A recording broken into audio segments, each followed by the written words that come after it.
this hibernation beard needs sorting out now, don't mate.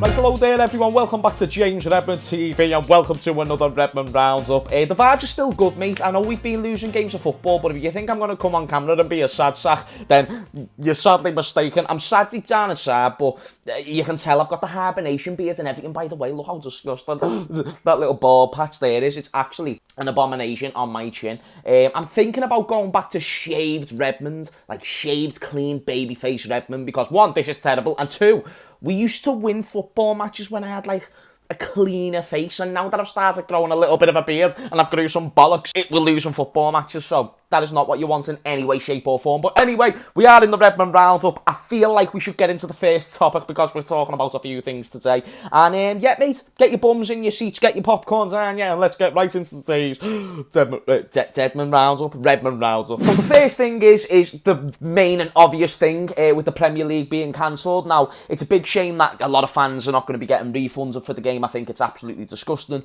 And on top of that as well, just not ideal with the fact that now there's not going to be any Premier League games for about 3-4 weeks because the international breaks soon. So we're not playing Wolves on the weekend. That game's cancelled. The UEFA games should go ahead because it's the Champions League. It's like a lot of people don't really care about what's going on in England, so they're probably just going to be like, play your football matches. You've agreed to do so. So I'm assuming we're still going to play Ajax, and then again, I believe that the Chelsea game will be cancelled also.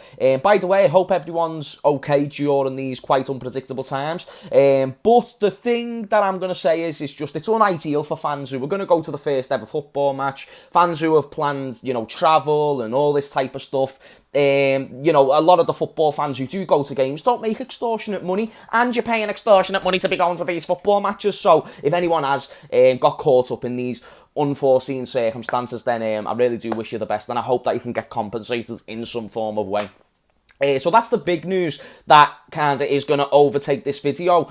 Now, to look at it from a footballing point of view, is it a good thing? Hear me out, chat. Is it a good thing that Liverpool can now have this break that weren't necessarily planned anyway? But in this instance, with the Premier League, so we're not going to be playing Wolves. I can't remember. In fact, I can look at it now. Okay, that's not actually that bad. So our next games after the international break is Brighton, Rangers, and then we've got Arsenal on the 9th of October. So everything resuming as normal. Them games, don't get me wrong, Brighton's a tough game, but they've just lost Graham Potter, which we're going to talk about in a minute. Rangers in the Champions League, you're looking at that as not even a must-win, but an only win. And then Arsenal, which at that point you never know, do you? Because that's a long time and it's a good opportunity to be able to galvanise the players, say, right, utilise this break and let's get some let's get some cohesion back into this team, because that's very much needed right now. So I think this is a good thing that we can have a break just for a pure footballing point of view. It allows us to kind of have a reset, which looks like it's very needed. But again, if it was my decision, I'd be saying just let the football go ahead and play, you know what I mean? It's unideal, everything that's happened, but it's just a huge inconvenience for a lot of people who have been going to the game, planning for these games for months, and etc, etc. But let me know what you think. Should have it been cancelled? And we can have a topic about it if anyone needs to have or wants to have a debate. Anyway, kind of like a Liverpool piece-related news. Graham Potter's gone to Chelsea, which, by the way, I know I've done my Thomas Tuchel video, and I feel like Chelsea fans have had revenge very massively, because literally on the same day that I laughed at Thomas Tuchel, we got absolutely spanked by Napoli 4-1. So if that's not revenge enough, then I don't know what is. I think Graham Potter is someone who is experienced, he's someone who can improve teams, and when teams are in disarray, not even just what he done at Brighton, where he was constantly losing players every summer and he still made the most out of the circumstances, but even when he was in Sweden, I swear he took a team from like Division 4 to Division 1, champions, not even like just to the division, like they won the whole thing. I don't know the things behind that, like how much money was invested into the club, but come on, it still takes a good tactician to achieve something like that in any any league, and you're seeing what he done at Brighton. I know we never got them to like a European place, but realistically, based on the players that they sold and the players that they attract, the model that was built, hugely down to Graham Potter, was unbelievable, and you can tell he is a true tactician. I think he's a really good coach. I was talking about, like, the other day, I would rather have Graham Potter than Steven Gerrard when Jurgen Klopp leaves. I know it's a no-brainer, but from a Liverpool Liverpool fan point of view, it does really seem that, like, some Liverpool fans still really want Steven Gerrard. They like the story, they like the thing behind it, one more chance to win the Premier League and all that. But in terms of experience, accolades, resume, and from what you're seeing from a football intelligence standpoint, Graham Potter seems to exceed Steven Gerrard by country miles, and I think he has real potential to become a top-class manager, and I hope he doesn't. I hope I'm dead wrong. But the one thing that can hold Graham Potter back, and let me know what you think about this, Chelsea fans, is that it feels like a very long-term based project, which is not a bad approach. It's just Chelsea are not usually the team who like that approach, and they've got different owners, and maybe they see Graham Potter as a fresh start with the fresh owners and the players that they've got. Thomas Tuchel came in, he balanced the ship, he got a good 11, and he got trophies in the process, which is always a bonus.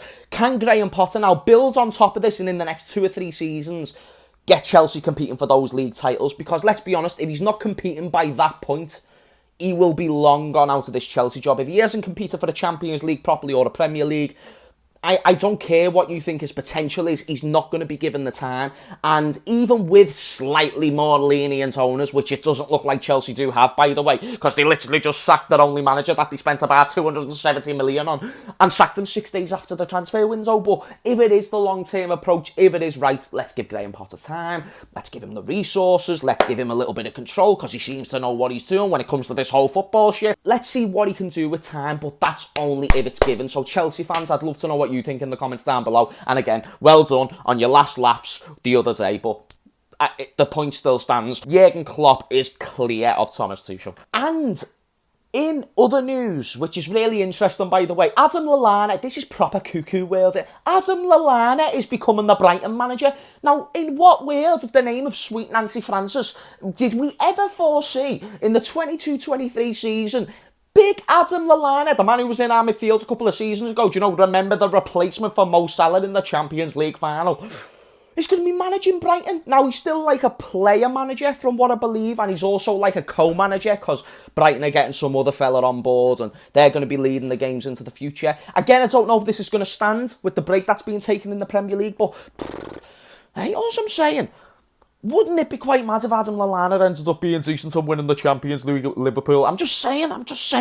It won't happen, probably not, but that would be like some proper alternative universe type of stuff.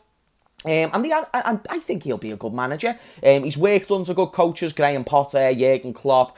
I don't think he will be the long-term thing for Brighton, but in the short term, you never know. And if he wins a few games, he could retire at the end of the season and become a coach full-time. I don't know what Adam Lallana's circumstances is, but come on, that's a bit mad, isn't it? The way that he's just going to become a manager out of nowhere. I mean, fair play to him. You know, fair play. I'm sure he'll do well. He seems to have the IQ. He knows the players at Brighton. They'll probably respect him from a player point of view. And it could be a decent thing. But let me know, Brighton fans, are you going down? Nah, I reckon you'll be sound. I think Graham Potter built a good foundation, but if you look at it in other ways, he just sold all your best players and then fucked you off for dough. So, I don't know what the consensus is about Graham Potter right now, but I think he should be loved by Brighton fans, and I think Chelsea fans should be very, very excited for this appointment. But anyway, this has been the Redmond Roundup. I've been putting out loads of content recently. We've had over 100,000 views this week, first week back on YouTube, absolutely booming, and we've gained over 1,000 subscribers in the last 7 days, which is absolutely immense. So I just want to say thank you from the bottom of my lovely little heart, to say thank you for all of your gorgeous faces, to press the subscribe button, get interactive in the comments and whatnot. Use the belter, mate. The Redmond's army's growing stronger, and hopefully the videos are more enjoyable. Listen, we've been losing games of football, but we want to bring the good vibes to this channel. We want to bring realism to the channel, but we also want to bring vibes. So if you're enjoying, then just keep smashing the likes, and thank you for tuning in, people. It means the world. Anyway, this has been the Redmond Roundup. Do all the stuff that I just said then, and yeah, I'll see you all later. Peace.